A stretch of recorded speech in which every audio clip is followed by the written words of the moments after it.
Hello everyone, शुरू करते हैं आज की क्लास। हमने पिछली क्लास में देखा कि हमारी धरती पे टोटल डिस्कवर्ड स्पीसीज कितनी है। 1.7 मिलियन से 1.8 मिलियन हमारी धरती पे क्या है, टोटल डिस्कवर्ड स्पीसीज है। यानी हम 17 लाख स्पीसीज को पहचानते हैं, उनका क्लासिफिकेशन जानते हैं, उनका नामांकन जानते हैं। यानी 17 से 18 लाख स्पीसीज को हम लोग पहचानते हैं, जानते हैं। स्पीसीज को हम पहचानते हैं और जानते हैं। साइंटिस्टों ने किसी भी ऑर्गेनिज्म को आइडेंटिफाई, क्लासिफाई और नामांकलेचर करने का, उनको नाम देने के लिए एक टूल को डेवलप किया। साइंटिस्टों ने किसी भी ऑर्गेनिज्म को आइडेंटिफाई, क्लासिफाई और नामांकलेचर देने के लिए एक टूल को डेवलप किया। उस टूल का क्या नाम है, टैक्सोनॉमी। यानी टैक्सोनॉमी के जरिए हम किसी भी ऑर्गेनिज्म को आइडेंटिफाई, क्लासिफाई और नामांकलेचर कर सकते हैं। टैक्सोनॉमी को हम डिटेल में पढ़ेंगे आगे। उससे पहले हम लोग पढ़ लेते हैं नामांकलेचर। देखिए, नामांकलेचर पढ़ने से पहले हम ये जान लेते हैं थोड़ा सा कि इस नामांकलेचर की आवश्यकता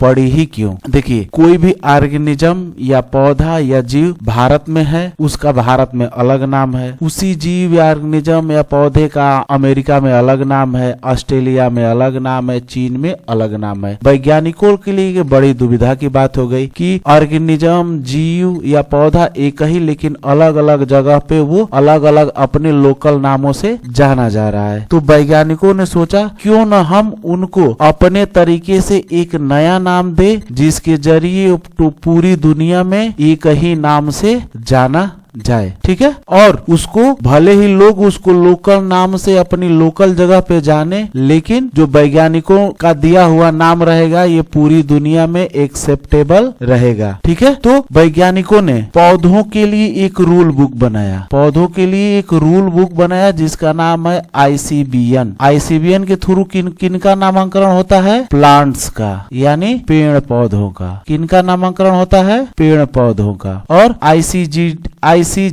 ये रूल बुक किसके लिए है, एनिमल्स के लिए है। किसके लिए है, एनिमल्स के लिए है। यानी ICBN जो है ये प्लांट्स के नामांकन के लिए रूल बुक है और ICZN एनिमल्स के नामांकन के लिए रूल बुक है। और वैज्ञानिकों ने ये बताया कि किसी भी ऑर्गेनिज्म के नाम में 2 कंपोनेंट होंगे। किसी भी ऑर्गेनिज्म के नाम में 2 कंपोनेंट होंगे। जो पहला कंपोनेंट होगा वो जेनेरिक नेम होगा। जो पहला कंपोनेंट होगा वो क्या होगा, जेनेरिक नेम होगा। और जो दूसरा कंपोनेंट होगा वो स्पेसिफिक एपिथेट होगा। यानी जो नाम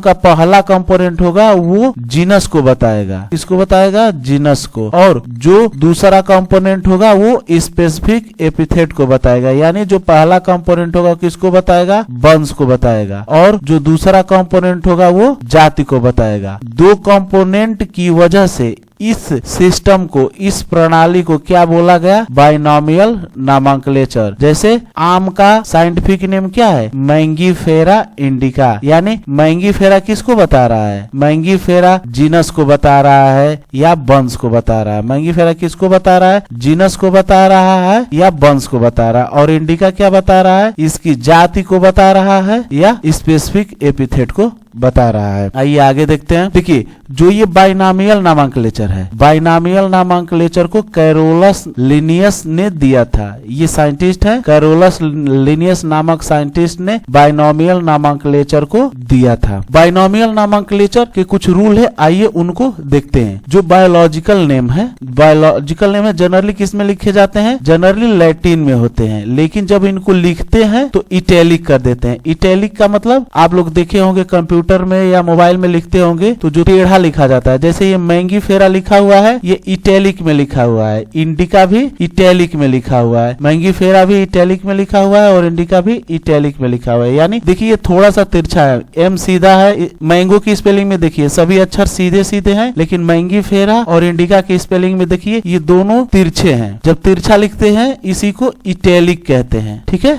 समझ गए। बायोलॉजिकल नेम किस में होता है, लैटिन में होता है, लेकिन लेकिन जब इसको लिखते हैं तो इटैलिक में लिखते हैं यानी इसको थोड़ा सा तिरछा करके लिखते हैं। अब देखिए ये हम पहले ही बता दिए थे। दूसरा रूल क्या है, इसका जो पहला कंपोनेंट होता है जीनस को बताया है, ये हम तो पहले ही बता दिए थे। और जो दूसरा कंपोनेंट होता है ये इसके स्पेसिफिक एपिथेट को बताता है, यानी पहला कंपोनेंट किसको बताता है, वंश को बताता है, और दूसरा कंपोनेंट किसको बताता है, जाति को बताता है। आइए हम इसका तीसरा रूल देखते हैं। तीसरा रूल ये कहता है कि जब हम इसको हैंडराइटिंग में लिखते हैं, ठीक है, अपने हाथ से कुछ लिखते हैं, किसी भी ऑर्गेनिज्म के साइंटिफिक नेम को हम अपने पेन से या हाथ से लिखते हैं तो उसके नीचे अंडरलाइन करते हैं, उसके फर्स्ट कंपोनेंट को अंडरलाइन करते हैं और सेकेंड कंपोनेंट को अंडरलाइन कर देते हैं, और दोनों अंडरलाइन अलग अलग होगी, एक ही साथ दोनों अंडरलाइन नहीं कर सकते, ठीक है, दोनों अंडरलाइन अलग अलग होगी। फर्स्ट कंपोनेंट के लिए अलग अंडरलाइन, सेकेंड कंपोनेंट के लिए अलग अंडरलाइन। अब देखिए इसका चौथा,